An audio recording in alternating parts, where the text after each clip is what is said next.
Bonjour et bienvenue dans Belle News Télévision. Si vous n'êtes pas encore abonné, abonnez-vous. Aujourd'hui, dans l'écriture et auteur, on va parler d'un écrivain congolais.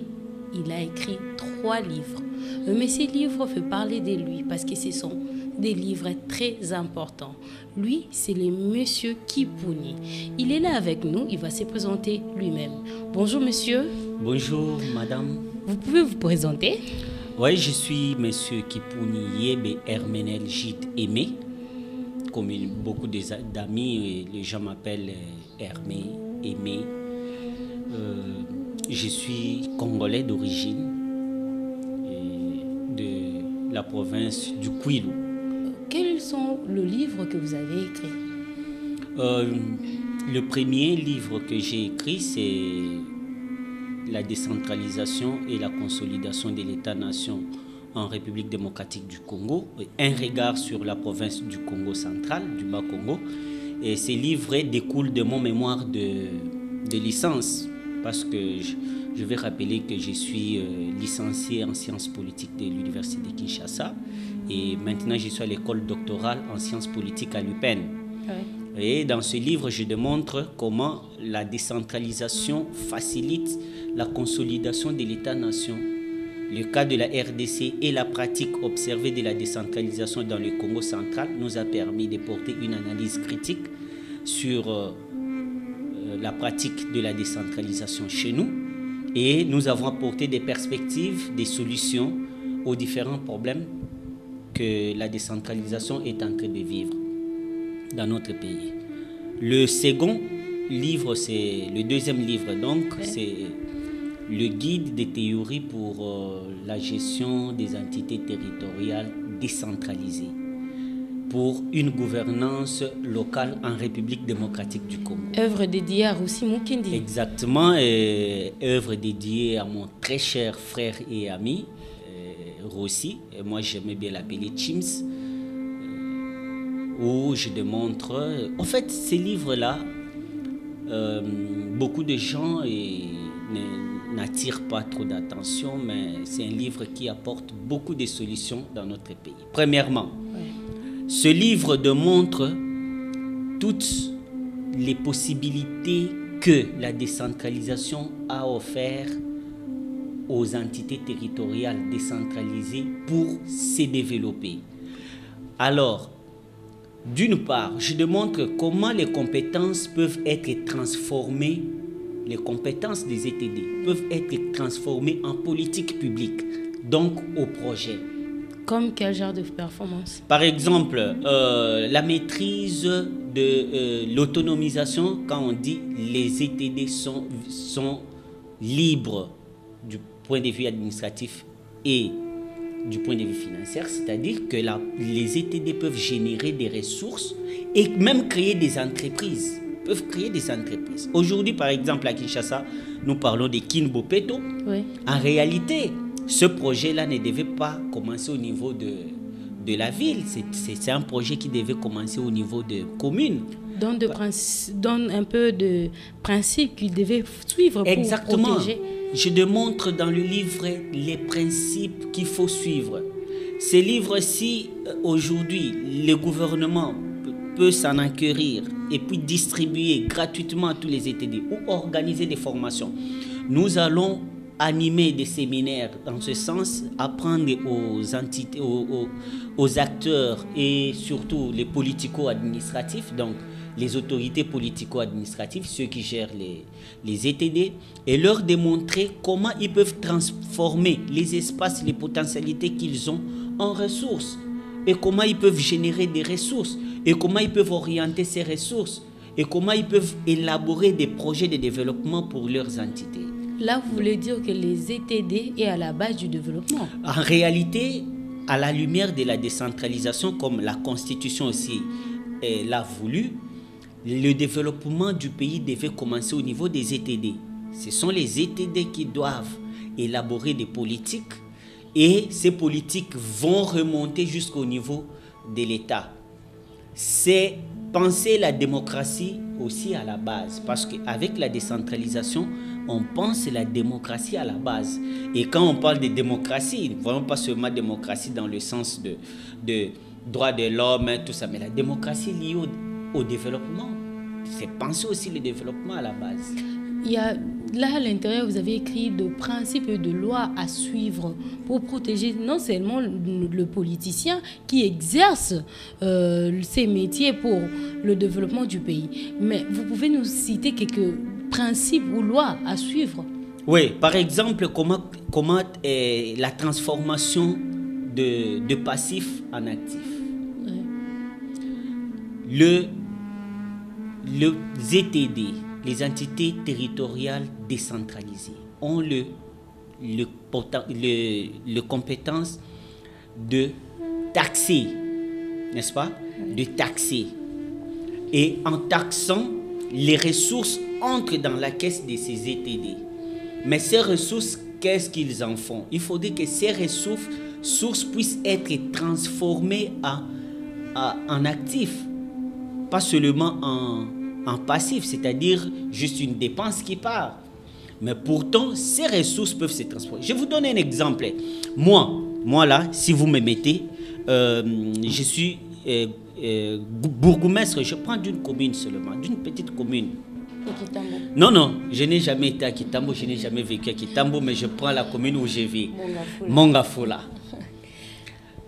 D'abord, du croisement de Mongafula vers le triangle de campus, oui, jusqu'à la cité verte, même Matadi-Kibala. Vous voyez les espaces qui séparent les habitations avec l'asphalte. Oui. Mais ce sont des espaces à transformer en parking. Et si ces espaces sont transformés en parking, combien la commune va percevoir chaque jour comme taxe? Et ces taxes-là vont servir pour créer des emplois. Combien de gens vont être engagés seulement pour surveiller et puis percevoir les taxes? Beaucoup. Combien de gens seront engagés? Beaucoup. Et cela, qu'est-ce que ça va entraîner? Ça va faire en sorte que vous n'allez plus voir sur la route bypass le stationnement abusif, des voitures, des voitures. Non. Toute voiture qui veut stationner entre dans le parking et on prélève une petite taxe de stationnement et cet argent va servir à la province. Deuxièmement, pour cette question de la salubrité. La salubrité, oui, c'est de l'argent. Les déchets, c'est de l'argent. Et partout dans le monde, on démontre que les déchets, c'est de l'argent. Une petite taxe minimale hebdomadaire de 1000 francs par foyer. 1000 francs, c'est trop. 1000 francs par foyer. C'est trop. Mais les déchets, c'est les déchets. Selon le principe des pollueurs-payeurs, c'est lui qui pollue, c'est celui qui doit payer. Donc, ce sont les familles qui polluent, qui génèrent des déchets et les familles doivent payer. Je prends le minimum de 1000 francs. Déjà, la loi garantit cette compétence aux ETD. La commune a les compétences d'organiser la salubrité et l'hygiène. Et avec ça, une taxe de 1000 francs, la commune peut organiser le service d'évacuation et de gestion des déchets. Combien de gens vont trouver de l'emploi? Beaucoup de jeunes vont trouver d'emploi. On ne va plus parler de chômage de manière aussi élémentaire. Voilà. Mais ce que nous constatons, c'est que les politico-administratifs, ceux qui gèrent des ETD, ont des insuffisances qui méritent une mise à jour, une mise à niveau. Mais cela, c'est à travers une politique publique qui commence au niveau de la volonté au sommet de l'État. Donc, dans le guide de théorie, là, vous nous avez expliqué l'importance et des principes pour lesquels on peut gérer toutes ces entités. Exactement. Le livre est tellement vaste où nous démontrons d'abord ce qu'est le développement local, nous démontrons ce qu'est la décentralisation, les implications entre développement local et décentralisation, les implications entre développement local, la territorialité, la démocratie, et ainsi de suite. En réalité, voilà la philosophie de la décentralisation. La décentralisation veut que pour des choses ou des besoins élémentaires des communautés, que la décision ne vienne pas du pouvoir étatique au sommet là-bas, mais que la décision et les initiatives viennent des communes. C'est ce qu'on appelle le principe de subsidiarité. Ce principe veut que les décisions les plus élémentaires puissent être prises aussi au niveau le plus bas. Et déjà, les communes et toutes les ETD ont ces compétences. La loi leur reconnaît ces compétences d'élaborer des politiques publiques. C'est ce qu'on appelle. En réalité, nous parlons de politiques publiques, mais dans le sens un peu clair, les politiques publiques sont les projets de développement. Ok. Voilà, les projets de développement. Et tout projet de développement qui émane de la province et l'initiative de la décentralisation, et ceux qui doivent l'exécuter ou prendre d'abord cette décision sont les autorités des ETD, et c'est ça qu'on appelle la libre administration, la libre administration, et avec le moyen propre des ETD, c'est ça, l'autonomie financière, et qui permet de générer les ressources, et ces ressources doivent servir pour le développement. Oui. Ok, maintenant, vous venez d'écrire Joseph Kabila, la renaissance du nationalisme congolo-africain de souveraineté et autodétermination. Avant d'abord de parler de ça, on va récapituler un peu. Vous avez dit Rossi Mukendi fut votre frère. Exactement, mon ami, mon ami et mon frère, tout ça. Rossi et moi, nous étions un. Ok, Rossi et vous étiez un. Mais qu'est-ce qu'il représente pour vous et pour la jeunesse congolaise? Rossi Mukendi reste. Rossi est décédé il y a de cela 3 ans. Oui. Et par conséquent, il est né en 82. Et il est décédé à peu près avec 36 ans.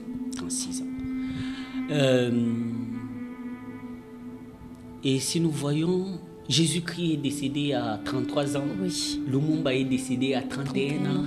Donc, c'est de rares personnes qui meurent avant 40 ans. Donc, ce sont des personnes un peu phénoménales, tout ça. Et Rossi nous étonnait dans beaucoup de choses. Et j'ai toujours regretté qu'il soit si vite parti. Et parce que nous avions des projets en commun, même des études qu'on faisait ensemble. Et il y a même un livre qu'on a fait ensemble qui traîne encore dans l'armoire parce qu'il faut encore bien le digérer. Et Rossi est un modèle pour toute la jeunesse, non seulement congolaise mais africaine. Ok. Le modèle, c'est vraiment un modèle. C'est un modèle sur... Oui, et surtout, Rossi, c'est quelqu'un de vertueux. Oui. Quelqu'un de vertueux, il était contre l'injustice, toutes sortes d'injustices, l'injustice sociale. Et c'est comme ça que dans la lutte du collectif, il a consacré une attention particulière sur les valeurs républicaines. Sur les valeurs républicaines. Oui. Maintenant, vous pouvez un peu nous expliquer, Joseph Kabila, la renaissance du nationalisme congolo-africain de souveraineté et autodétermination. Madame la journaliste, je sais que vous m'avez posé cette question sur Rossi parce que ça va susciter la curiosité de beaucoup de gens. Comment un plus proche à Rossi pouvait écrire sur Joseph Kabila. Le livre qui était avant ce livre de Joseph Kabila a été dédié à Rossi. Ah oui, exactement. Ces livres de Joseph Kabila, pourquoi? En fait, Rossi ne pouvait pas me contredire sur tout ce que j'ai dit dans ce livre. Mais Rossi était parmi les combattants, les opposants mais j'ai bien Kabila. soulevé que Rossi militait pour les valeurs républicaines. Et Rossi a fait les relations internationales, il savait le rapport de force entre nous et l'Occident. Et chaque fois, on s'inquiétait sur les différentes ingérences de puissance occidentale sur notre façon de faire. Donc, Rossi ne serait pas contre aujourd'hui quand je démontre qu'avec Joseph Kabila, nous avons franchi le pas de l'autodétermination et d'indépendance. Rossi Mukendi n'avait pas vu ça avant? Non. Comment? Ce livre, j'ai fait, pour écrire ce livre, j'ai juste mis combien, je pense 1 mois. 1 mois? 1 mois seulement. Vous avez écrit la vie des... Vous êtes inspiré de la vie des Kabila pendant 18 ans du mandat, et puis après, où c'était seulement sa vie d'après. Alors, après la mort de Rossi, j'ai observé, les livres, c'est il y a 2 mois maintenant, oui, que j'ai commencé à écrire jusqu'à la parution, parce que le livre va paraître aujourd'hui. Oui. Ok, aujourd'hui, le livre va paraître aujourd'hui. Mais ce qui m'a poussé à écrire sur Kabila, c'est le constat. Voilà le constat. Oui. Nous sommes dans un monde à sens unique, où tout ce qui est bien, c'est ce qui est occidental. Où les meilleurs penseurs sont occidentaux. Les meilleurs donneurs de leçons sont les occidentaux. La meilleure façon de vivre, c'est vivre à l'occidental. Pourtant, nous avons des valeurs. C'est comme ça que dans ces livres, je démontre déjà que quand on parle du nationalisme, le nationalisme est lié déjà à l'homme. Et le monde entier déjà est créé sous l'inspiration du nationalisme. C'est-à-dire, en naissant, chacun cherche déjà à déterminer je suis de quel territoire et je suis de quelle même tribu et ethnie. Oui. Et c'est ça le nationalisme. Et maintenant, en naissant, on cherche à protéger notre espace. Là encore, c'est le nationalisme. Imaginez un peu notre espace. L'espace congolais ou le territoire congolais. Depuis 1885, les Occidentaux avaient pris une décision que cet espace serait libre à toutes les puissances occidentales, où ils pouvaient venir exploiter tout ça et repartir. Et depuis tout ce temps-là, jusqu'à aujourd'hui, il n'y a aucun effort. Voilà, c'est ce qui a même entraîné la mort de Lumumba. Parce que quand Lumumba, on a acquis l'indépendance, Lumumba dit l'indépendance totale. Et cette indépendance totale dont on parle, c'est exactement... On l'a réussi à partir de Kabila. Exactement. Et maintenant, qu'est-ce que Kabila? Kabila vient, il s'inspire comme bon nationaliste, parce qu'il faut savoir que Kabila a vécu toute sa vie dans le maquis avec son père, un nationaliste lumumbiste. Et quand Kabila arrive, son fils, initié déjà au nationalisme, il va suivre les traces de son père. Donc quand il arrive en 2001, madame, quand Kabila arrive en 2001, ce pays était divisé en combien de morceaux? Qui avait créé ces guerres-là? Est-ce que c'est seulement les Congolais ou les puissances occidentales et qui mettaient en avant-plan quelques Congolais? Vous allez voir que toutes les rébellions de chez nous sont soutenues par les puissances occidentales. Donc c'est comme ça, quand Joseph Kabila arrive, qu'est-ce que nous remarquons?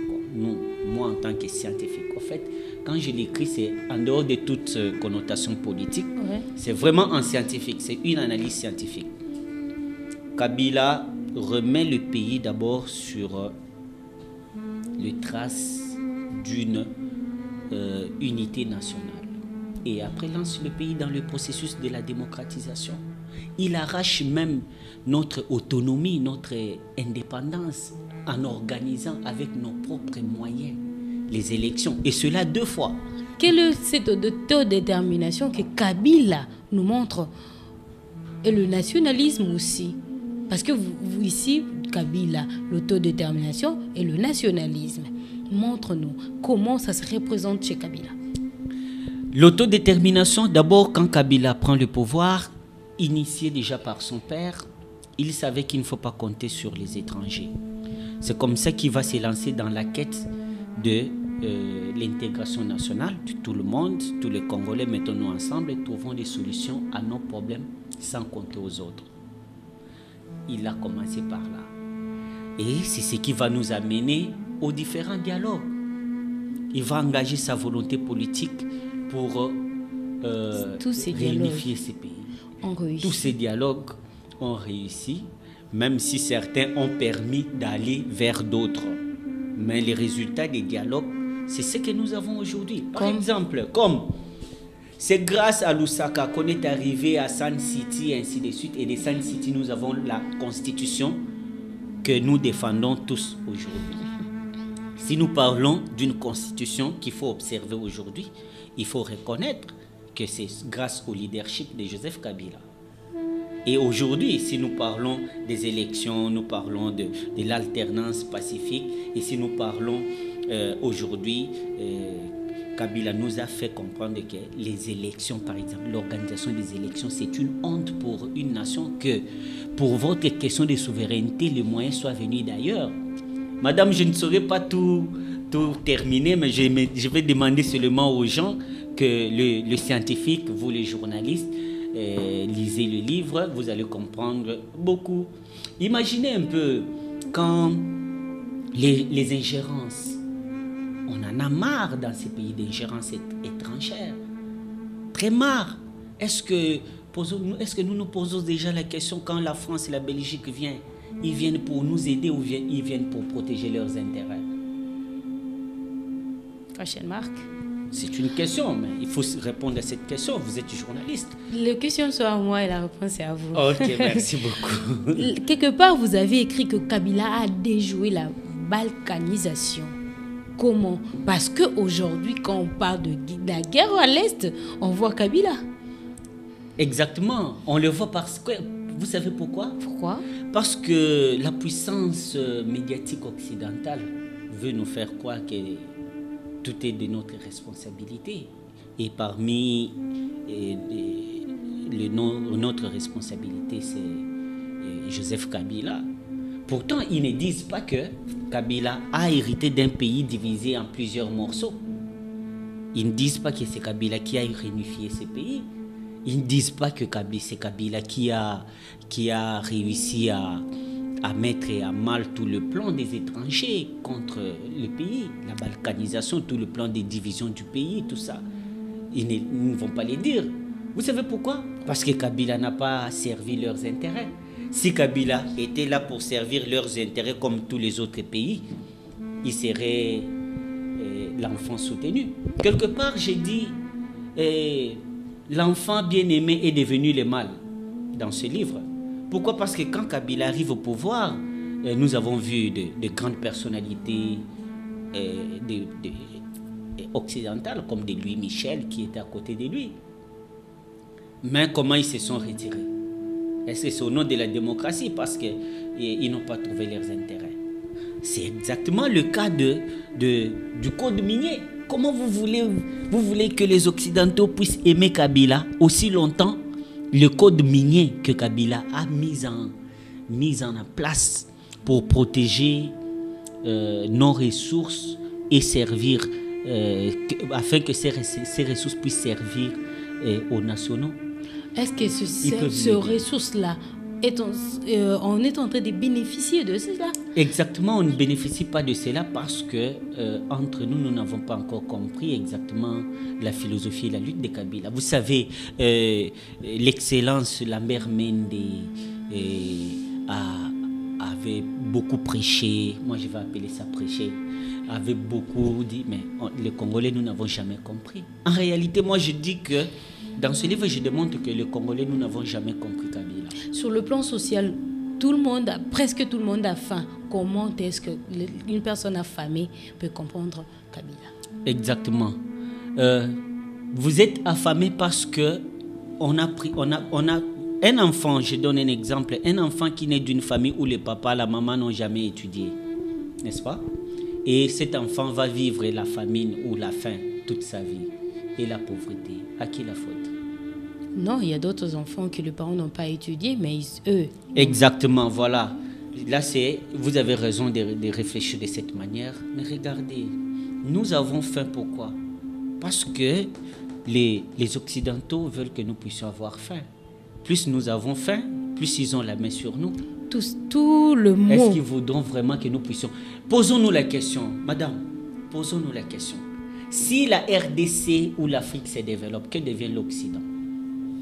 Qui s'est déjà posé cette question? Que si la RDC et l'Afrique se développent, que devient l'Occident?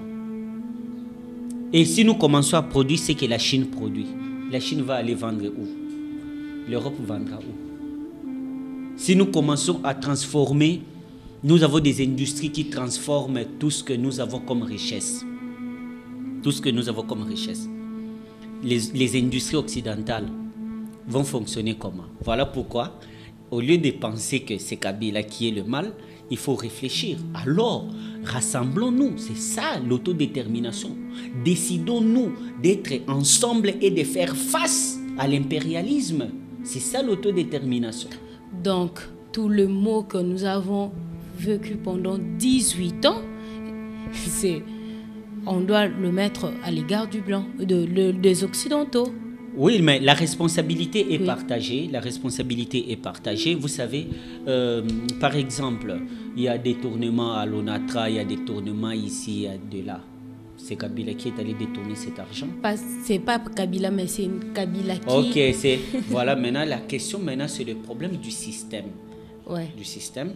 Le blanc, dans le livre, je démontre que les crises, même les crises politiques chez nous, sont voulues et orchestrées par les Occidentaux. Imaginez un peu une marche de l'opposition congolaise financée par l'Union européenne ou par une organisation occidentale. Vous trouvez ça logique? Une marche de l'opposition. Pourtant, les crises visent à fragiliser la capacité d'action du système. Vous voulez faire ceci, on vous crée une crise afin que vous ne soyez pas à mesure de déposer les actes d'agir. Voilà. Et tout ça dans le livre. Ceux qui vont lire le livre, bientôt les livres seront mis à la disposition au grand marché. Les gens peuvent se le procurer. Donc, riche et intéressant, le livre Joseph Kabila, la renaissance du nationalisme congolo-africain de souveraineté et autodétermination.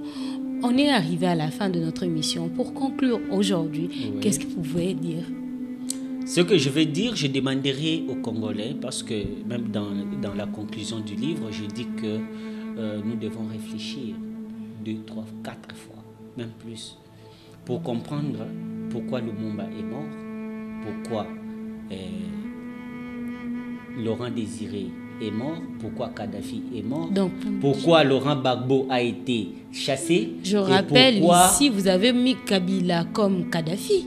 Exactement, mais ce sont les nationalistes, vous savez, ils sont nombreux, et je les cite, il y a Robert Mugabe, il y a Laurent Gbagbo, il y a Kadhafi, il y a Joseph Kabila qui est le tout dernier, qui est, en tout cas jusque-là, c'est le tout dernier leader panafricaniste, africain, panafricaniste, nationaliste, qui est capable de faire face à l'Occident et de réclamer tout haut ce que les autres n'arrivent pas pour des raisons politiques. Donc, nous, à travers ces livres, je demande seulement aux gens, vous critiquez, nos Kabila détruit le pays, oui, mais disons aussi, posons-nous la question, pourquoi Lumumba est décédé et a été assassiné, pourquoi Laurent Désiré a été assassiné, pourquoi Kadhafi a été assassiné, et pourquoi Kabila est l'ennemi de l'Occident. Tout ça dans donc ce qui manque seulement, c'est l'assassiner. Donc si on était dans l'époque où on pouvait l'assassiner facilement, peut-être qu'il serait assassiné. Mais tout ça, c'est parce que il a fait preuve, il a voulu que l'État, la RDC, soit vraiment un État indépendant et autodéterminé. On est aujourd'hui indépendant. On est indépendant de faits ou de principes. On n'est pas indépendant. Quand nous observons la scène politique congolaise, c'est comme si on a reculé encore. Donc avec Kabila, on avait déjà avancé. Aujourd'hui, on recule. On a avancé et maintenant là, c'est comme si on est en train de reculer. Merci à vous. Que le politicien puisse lire. Oui, merci à vous d'avoir accepté qu'on vient chez vous. Merci à vous, monsieur Kimpuni. Mais si vous voulez vous procurer de ces livres, contactez-nous. Nous sommes là et on va vous les livrer. Ça n'est fini pour nous aujourd'hui. Merci à vous de nous avoir suivis. Si vous n'êtes pas encore abonné, abonnez-vous massivement et à la prochaine.